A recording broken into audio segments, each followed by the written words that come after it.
welcoming.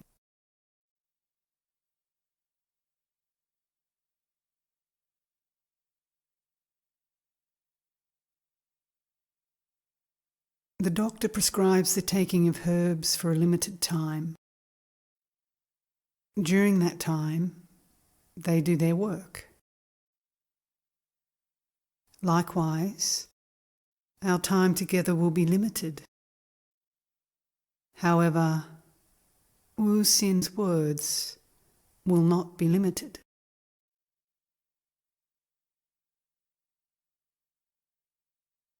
The seeds are planted and will yield fruit.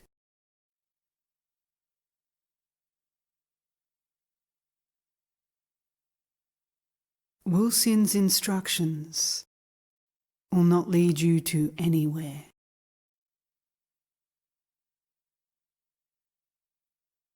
They lead you toward the place that you have never departed from.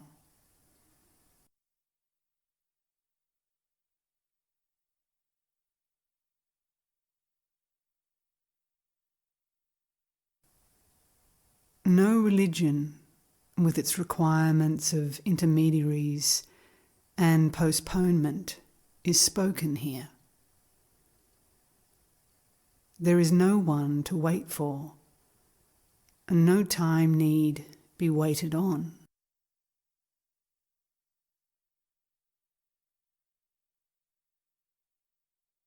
Listen to Wu Xin, and don't listen to your mind.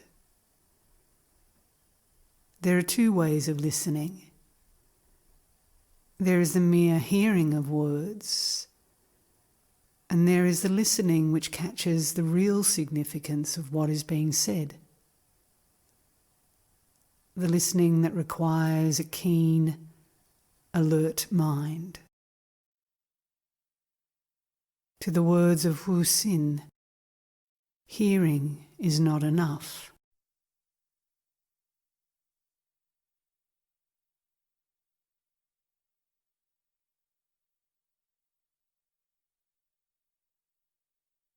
It is irrelevant whether or not you agree with what is said. Truth does not require your agreement, merely your recognition.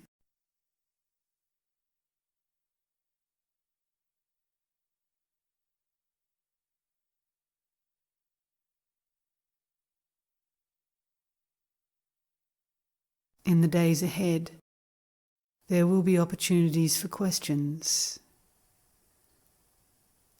All the questions that have ever been submitted to Wu Xin are wrong questions. No one has ever submitted the right question.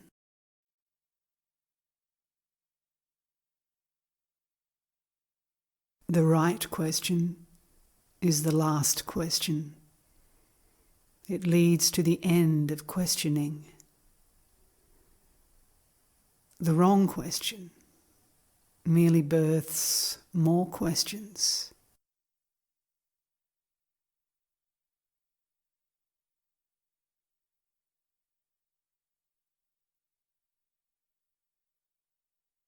You come to realize what is timelessly, endlessly present here and now.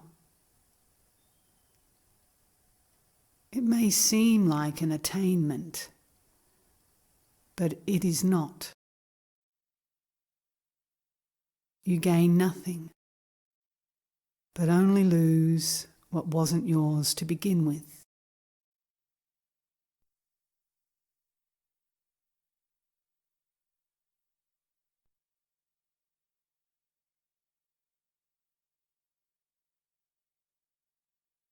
The experience of stillness is not it. The experience of silence is not it. The experience of complete peace is not it. The experiencing is it.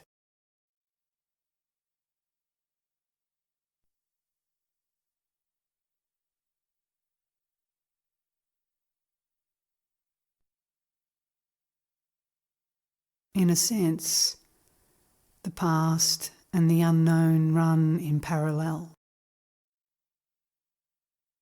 Clinging to the former makes it impossible to gain glimpses into the latter.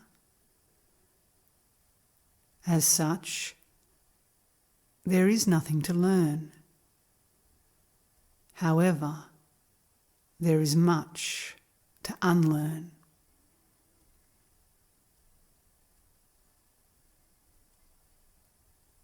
One must have immense patience to discern this. The discernment appears in an instant, but when it appears, cannot be dictated.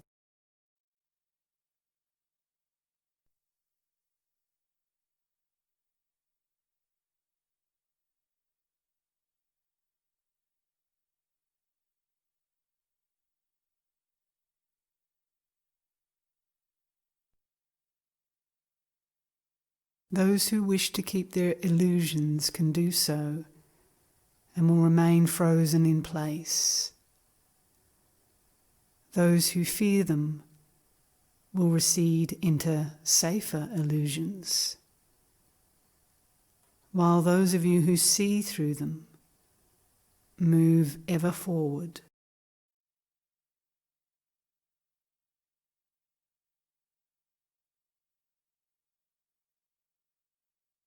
Clarity does not require giving up all of one's material possessions. All that is needed is to relinquish one's erroneous beliefs.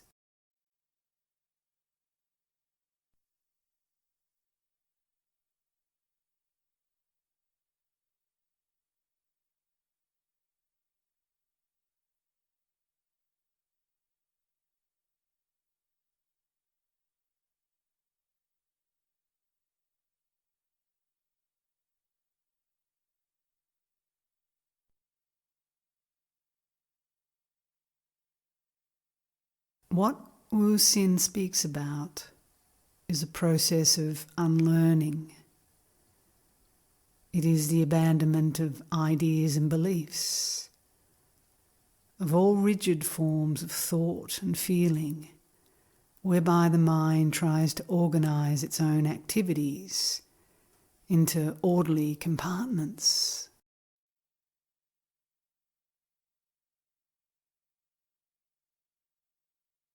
These dogmas and philosophical systems are only ideas about reality, in the same way as words are not facts, but only ideas about facts.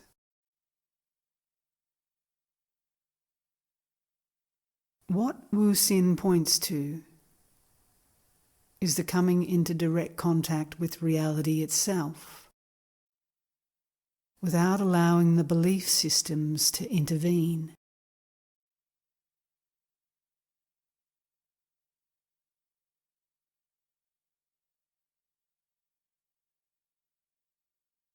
We begin as a child, and most often end as a child.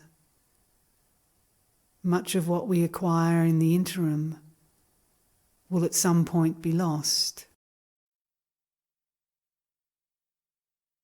Therefore, let us look at the situation in a different way and decide on what really matters.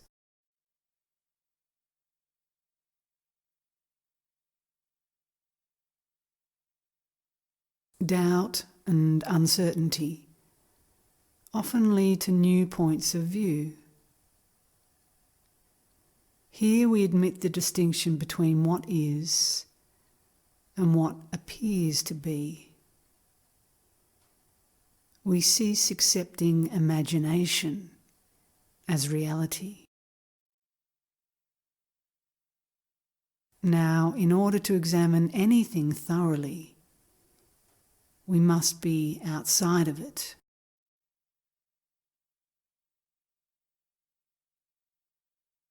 So tomorrow we begin by standing outside ourselves and take a bit of time to view what's there.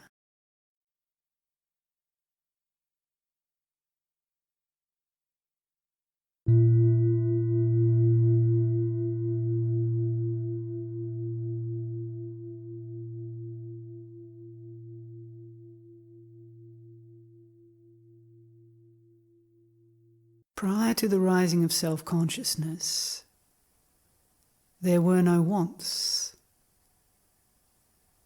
Now there are wants. You all want to know about death. Why inquire regarding what happens after death? We remain unclear on what is going on right now. Let us clarify that first. This person that you are so preoccupied with, what is it? What, in fact, is born? This person is to the body what colour and fragrance is to a flower. It comes into being when the foundation to support it appears. That is, self-conscious. What is born, in the strictest sense, is witnessing via a body.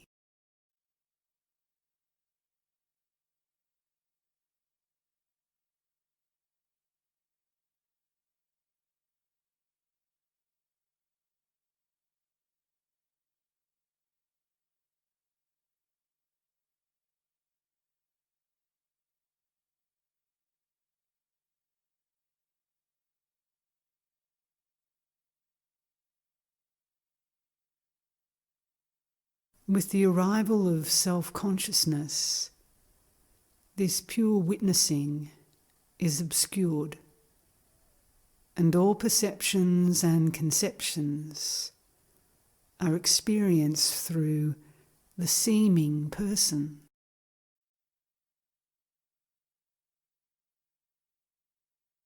The sounds that emanate from a musical instrument are nothing more than a movement of energy through the instrument.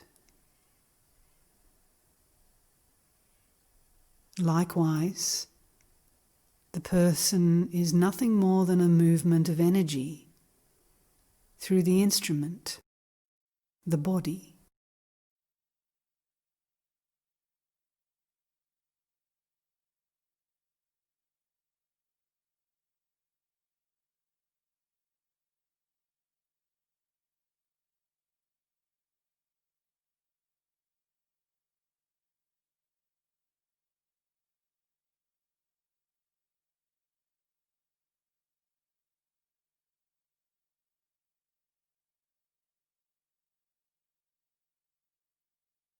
Selfish love is the primary interruption to life.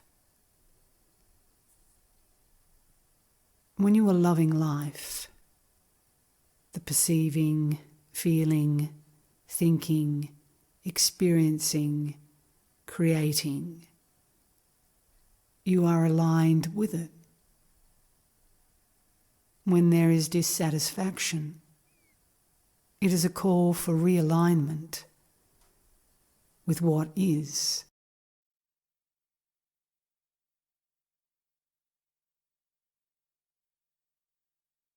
In nature, everything pulsates. It appears, it throbs, and then it disappears. Heart, breath, digestion, sleep and waking, birth and death. Everything comes and goes in waves.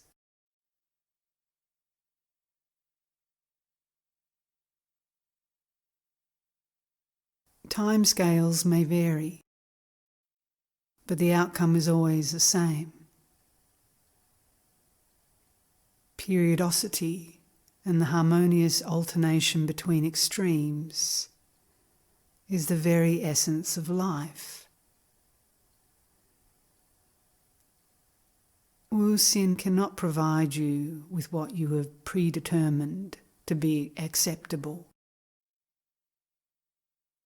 His words are not another's.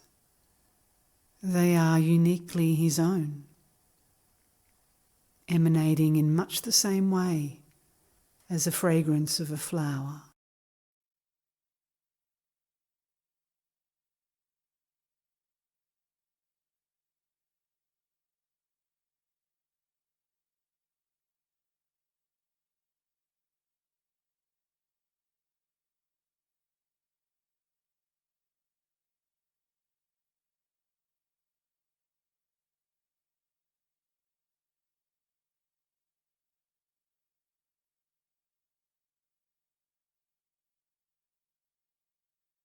This inert object, this body, when combined with the conscious life energy, forms a composite, which is often referred to as a person. All the I run, I sit, I sleep, I think, I remember, I worry, are statements that confuse the subjective with the instrument of the subject.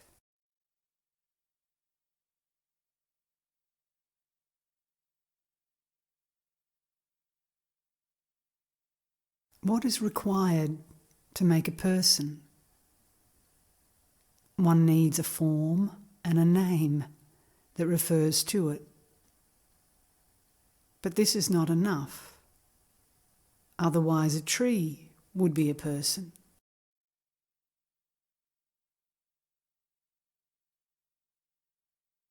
The form with a name also needs modalities of cognition and action. But this too is not enough. Otherwise, a tiger would be a person.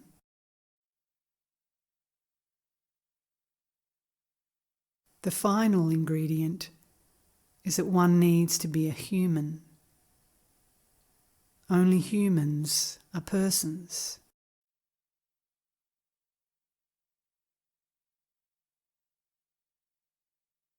See that the person is, in reality, nothing more than a verbal construct, and that there is no entity as such.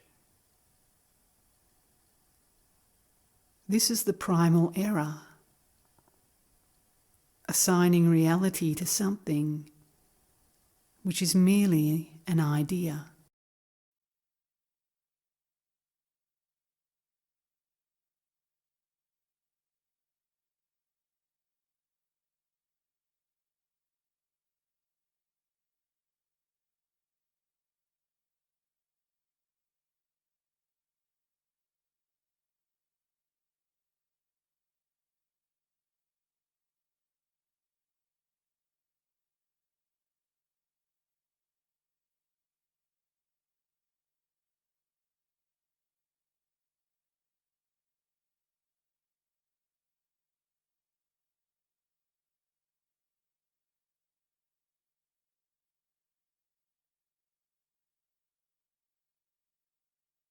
The rabbit runs away from the fox on the hunt. It is only a body that runs. There is no one who ran. Expanding on this, we can see that all notions of a personal self are false. An action occurred. At that moment, there is only acting, but no actor. It then follows that any life of a personal self is likewise false.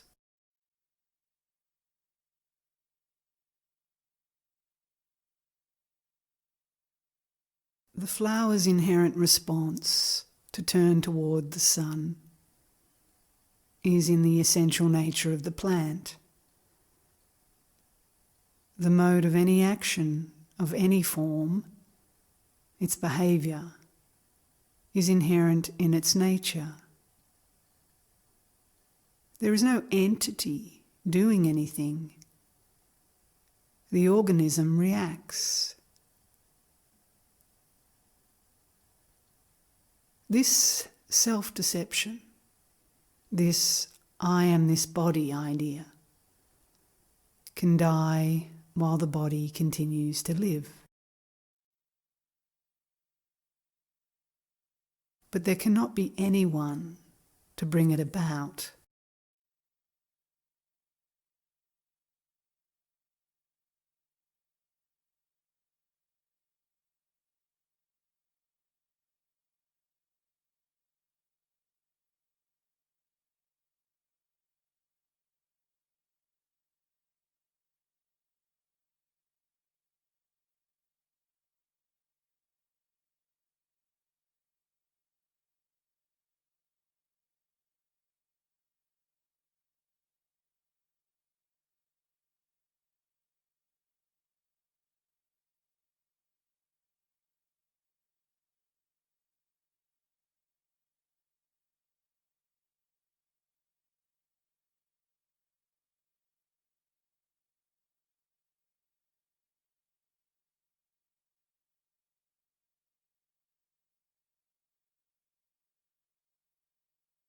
Appearances in emptiness can never affect emptiness.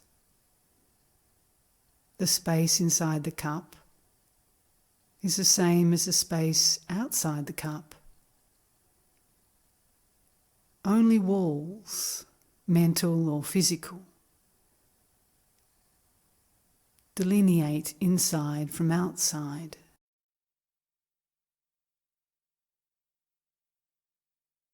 The silence preceding the words is the same silence after they are spoken.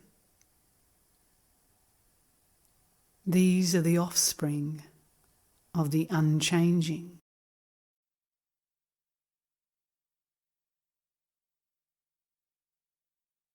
Therefore, forget whatever can be forgotten. In so doing, what is revealed is that which cannot be forgotten.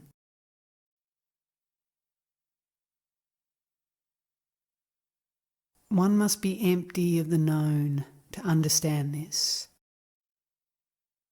To try to incorporate it into the known is bound to fail.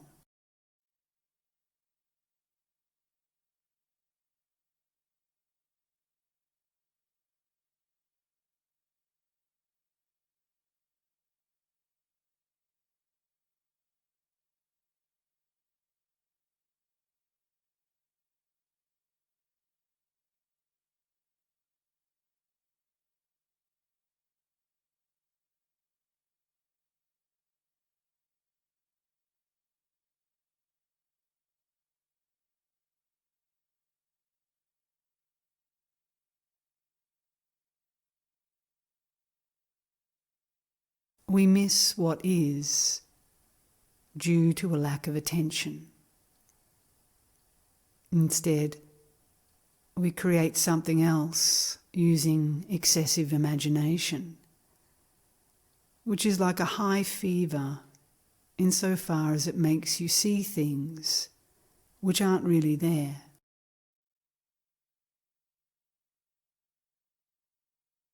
People have become enslaved to their thoughts. They listen and obey.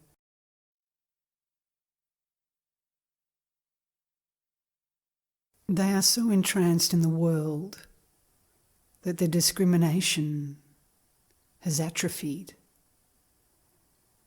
They cannot even discern the difference between diamonds and rock salt. You are where your mind is. Escape from the thought sphere, therefore, is the imperative. It is not accomplished by killing the mind, resisting thought, or similar acts.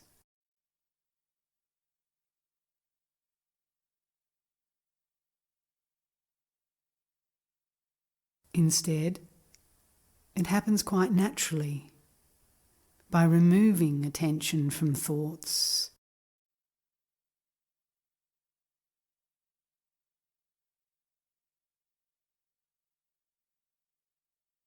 without the energy of attention. Thought dies.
It is suggested that nothing can change without effort. Making tremendous efforts teaches the futility of effort. It is like trying to escape from a pit by digging downward.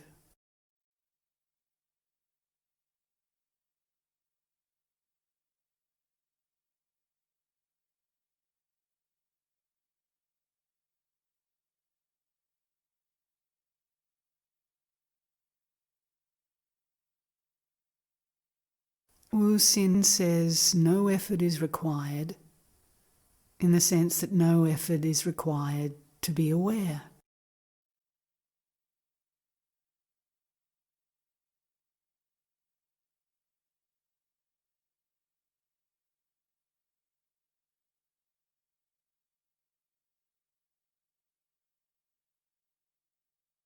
Just relax.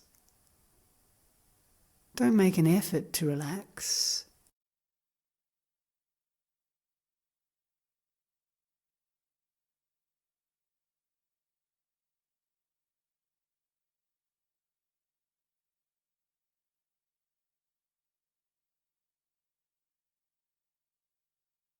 In that natural relaxation, what you need to know will present itself.